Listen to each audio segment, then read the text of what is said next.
ماں بعد جدید حساسیت کی نمائندہ ہے، واہ جہاں واہ کہانی محض ایک بیانیہ نہیں رہتی بلکہ اجتماعی وجود، تاریخ اور سماجی تجربے کی علامت بن جاتی ہے۔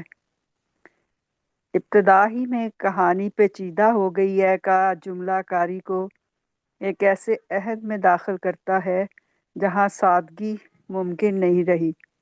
کرداروں کا تھک جانا محض افسانوی کرداروں کی جسمانی یا ذہنی تھکن نہیں، بلکہ سماج کے وہ افراد ہیں جو طویل جدوجہد، ناانصافی اور مسلسل بحرانوں کے باعث ہمت ہار چکے ہیں۔ مکالمے کا چیخوں میں بدل جانا اس امر کی علامت ہے کہ زبان اپنی تہذیبی اور اخلاقی ذمہ داری کھو چکی ہے۔ اب بات چیت ممکن نہیں، صرف شور، احتجاج اور بے بسی کی آوازیں باقی ہیں۔ اسی تسلسل میں تماشائی تماشا بن گئے ہیں، ایک نہایت گہرا اور تلخ استعارہ ہے جو اس دور کی نشاندہی کرتا ہے جہاں غیر جانبداری کا فریب ختم ہو چکا ہے۔ جو دیکھ رہا تھا وہ خود منظر کا حصہ بن چکا ہے اور فاصلے کی آس ٹوٹ چکی ہے۔ نظم کا مرکزی اور سب سے طاقتور استعارہ کہانی کار کا ہے۔ کہانی کار کا کہانی چھوڑ کر بہت دور جا بسنا دراصل معنی، سچ اور اخلاقی رہنمائی کے غائب ہو جانے کا استعارہ ہے۔ دور، بہت دور میں حروف کی تکرار محض صوتی حسن نہیں بلکہ اس فاصلے کی شدت کو جسمانی طور پر محسوس کرواتی ہے کہ یہ واہ واہ دوری معمولی نہیں، ناقابل واہ رسائی ہے۔ بہت خوب نغمہ نظم جی۔ نظم کے سوالیہ جملے کہانی کب، کیسے، کہاں اور کیوں ختم ہوگی انسانی بے یقینی اور فکری معطلی کی انتہا کو ظاہر کرتے ہیں۔ یہ سوالات کسی جواب کے لیے نہیں بلکہ اس حقیقت کے اعتراف کے طور پر سامنے آتے ہیں کہ اب کوئی جواب دینے والا باقی نہیں رہا۔ کوئی نہیں جانتا، ایک اجتماعی اعتراف ہے، جیسے پوری انسانیت اپنے مستقبل کے بارے میں اندھیرے میں کھڑی ہو۔ اختتام پر کہانی کار کے دور چلے جانے کی تکرار نظم کو ایک بند دائرے میں میرا خیال ہے لے آتی ہے، جہاں نہ آغاز واضح ہے نہ انجام۔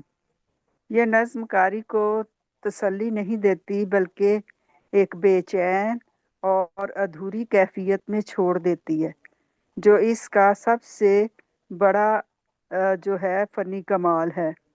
واجد خلیل کی یہ نظم اپنے اختصار کے باوجود عصری کرب، اخلاقی خلا اور بیانیے کی شکست و ریخت کو نہایت مؤثر علامتی زبان میں پیش کرتی ہے اور قاری کو مجبور کرتی ہے کہ وہ خود سے یہ سوال کرے کہ اگر کہانی کار لوٹ کر نہ آیا تو کہانی کا انجام کون لکھے گا۔ میرے خیال میں یہ بہت مختصر نظم ہے، لیکن اس میں جو اس کا منظر نامہ ہے وہ بڑا وسیع ہے۔ میں اتنی اچھی نظم پر انہیں مبارکباد دیتی ہوں۔ بہت شکریہ۔ بہت شکریہ واہ میم۔ واہ واہ بہت جی خوب بہت شکریہ تجزیہ کیا اور نظم کے نجمہ جی، آپ نے تفصیلی گفتگو کی اور اس کو ایک مابعد جدیدیت کی نظم قرار دیا، اور آپ کا یہ ہے نقطہ نظر کہ نظم اگرچہ مختصر ہے لیکن اس کا جو ہے وہ وسیع ہے۔ اس دوران ہمیں سمین بلوچ جو بہت توانا لہجے کی نظم نگار ہیں انہوں نے بھی جوائن کیا ہے، لیکن انہوں نے یہ مجھے بتایا ہے کہ وہ ان کی طبیعت خراب ہے، شاید بخار ہے، وہ نہیں گفتگو نہیں کر پائیں گی۔ انہوں نے چیٹ پہ اس نظم کے بارے میں کچھ لکھا ہے، وہ میں پڑھ کے سنا دیتا ہوں۔ یہ سمین بلوچ نے لکھا ہے کہ انتہائی سادہ نظم ہے، پرفکر ہے۔ جب زندگی کا تسلسل بغیر کسی منطقی انجام یا مقصد کے جاری رہے تو انسان تھک جاتا ہے، مکالمے کا چیخوں میں بدلنا ابلاغ کی ناکامی اور اس کرب کی علامت ہے جسے لفظوں میں بیان نہیں کیا جا سکتا۔ نظم کا ایک کلیدی نقطہ یہ ہے کہ تماشائی تماشا بن گئے ہیں۔ یہ جملہ موجودہ دور کے سماجی رویوں پر گہرا طنز ہے۔ جب معاشرہ دوسروں کے دکھ کو صرف ایک تماشے کے طور پر دیکھتا ہے تو بالآخر وہ خود بھی اسی افراتفری کا حصہ بن جاتا ہے۔ یہاں دیکھنے والے اور دیکھے جانے والے کے درمیان کی حد ختم ہو گئی ہے۔ فنی لحاظ سے دیکھا جائے تو قابل قبول نہیں ہے، پنچ لائن کہیں بھی نہیں ہے، جبکہ نثری نظم کا ڈھانچہ کھڑا ہی پنچ لائن پہ ہوتا ہے۔ یہ تھے سمین بلوچ کے خیالات، اور اب میں گزارش کروں گا طاہر علی، آپ نظم پہ بات کرنا چاہیں گے تو آپ اپنی جی، رائے کا اظہار کیجیے۔ میں صرف اتنا ہی کہوں گا کہ یہ واقعی جو ہے نا وہ ہمارے مابعد جدید معاشرے کی طرف لکھی گئی اور اس کی طرف ڈائریکٹ کی گئی، اس کو بتانے کی کوشش کی گئی ہے اس نظم میں۔ اور اس میں جو بنیادی نقطہ ہے وہ یہی ہے کہ معنی جو ہیں وہ التوا کا شکار ہو گئے ہیں، کردار جو ہے وہ خود مختار ہو چکے ہیں، اور جو مصنف ہے وہ کہیں دور چلا گیا، مصنف کی موت واقع ہو چکی ہے بیسیکلی۔ تو پھر اس کے بعد جو صورتحال تشکیل پاتی ہے وہ تقریباً جو ہے نا وہ اس باقی صحیح ہے، بالکل انتہائی سادہ نظم ہے، لیکن اگر آپ اس کو جو ہے نا وہ مزید اس کی پرتیں اتارنا چاہیں تو وہ اس کو بہت اچھے طریقے سے نجمہ منصور صاحبہ نے اس پہ بہت اچھی گفتگو کی ہے۔ میں بس اتنا ہی کہنا چاہوں گا۔ جی بہت شکریہ۔ میری آواز آ رہی ہے؟ میں بیچ میں ڈسکنیکٹ ہو گیا تھا۔ نہیں نہیں، ہاں آ جی، رہی ہے۔ جی، اب میں معروف افسانہ نگار، مصور، فلم میکر اور نظم گو جناب ممتاز حسین سے گزارش کروں گا کہ وہ اپنے خیالات کا اظہار کریں۔ جی، ایکچولی کوئی اینگل جو ہے وہ نجمہ منصور نے چھوڑا نہیں ہے۔ انہوں نے ہر زاویے سے، ہر اس سے اس نظم کا تجزیہ بہت خوبصورتی سے کیا۔ انہی کے ایک تجزیے کو لیتا ہوا کہ اتنی خوبصورت نظم مجھے بہت پسند آئی کہ اس میں جو ان کی ایک جو ڈائمینشن ہے اس نظم کی، وہ ایک افسانے کی ہے۔ مجھے بالکل یوں لگ رہا ہے کہ یہ ایک افسانہ ہے، اور یہ افسانہ اور بالکل کریٹو ایلیمنٹ سے جس کا سیٹ اپ یا جو افسانے کی اجزائے ترکیب بھی ہوتا ہے اس طرح نہیں ہے جس طرح کہ ایک ٹریڈیشنل افسانہ ہوتا ہے یا یہ نظم کہ پہلے ابتدائیہ ہے تو ابتدائیہ میں جو ہے نا سیٹ اپ جو ہے اس پہ بات کی جاتی ہے، پھر اس کا مڈ پوائنٹ آتا ہے اور پھر اس کا اختتام ہوتا ہے۔ تو اس میں جیسے سمین بلوچ نے کہا کہ اختتام میں پنچ لائن یوزلی موپساں کی طرح پنچ لائن، یا منٹو اپنی پنچ لائن دیتا ہے اپنے افسانوں میں، اور اس نظم میں پنچ لائن نہیں ہے، لیکن کوئی ضروری نہیں ہے کہ ہر کہانی، ہر افسانہ جو ہے وہ منٹو کی طرح یا موپساں کی طرح ہی لکھا جائے۔ اور کوئی نظم جو ہے وہ اس کا جو ہے ابتدائیہ اور سیٹ اپ ہو، پھر مڈ پوائنٹ ہو، کانفرنٹریشن ہو، اور پھر جو ہے اینڈ جو ہے وہ چونکا دینے والا ہو، وہ کوئی ضروری نہیں ہے۔ یہ رائٹر کی مرضی ہے۔ رائٹر نے کہانی جو بالکل اٹھائی ہے وہ مڈ سے جو ہے انہوں نے شروع کی ہے، اور جس طرح اینڈ سے بھی کئی کہانیاں شروع ہوتی ہیں اور پھر اس کے بعد پوری کہانی سنا دی جاتی ہے۔ میرے پاس بہت ساری مثالیں ہیں۔ مثلا فلم میں یہ ہوتا ہے کہ عدالت بدل گرج رہے تھے، عدالت میں ایک ملزم پیش ہوا اور اس نے عدالت میں کھڑے ہو کے پوری کہانی سنا دی ہے۔ اسی طرح جو ہے یہ اس کا جو اختتام ہے وہاں سے یہ شروع ہو رہی ہے، یعنی کہ اس کہانی یہاں سے شروع ہوتی ہے کہ کہانی پیچیدہ ہو گئی ہے، یعنی کہ اس کے اشراد یہاں سے کیا کہ کہانی پیچیدہ ہو گئی ہے بھائی یہاں، اب چاہے یہ مڈ پوائنٹ ہے چاہے وہ آخر میں ہے، اور پھر اس کے بعد جو ہے اور پھر وہ ایکسپلین ہے، کردار تھک چکے ہیں، مکالمہ چیخوں میں بدل گیا ہے۔ اب میں اس پوری نظم کو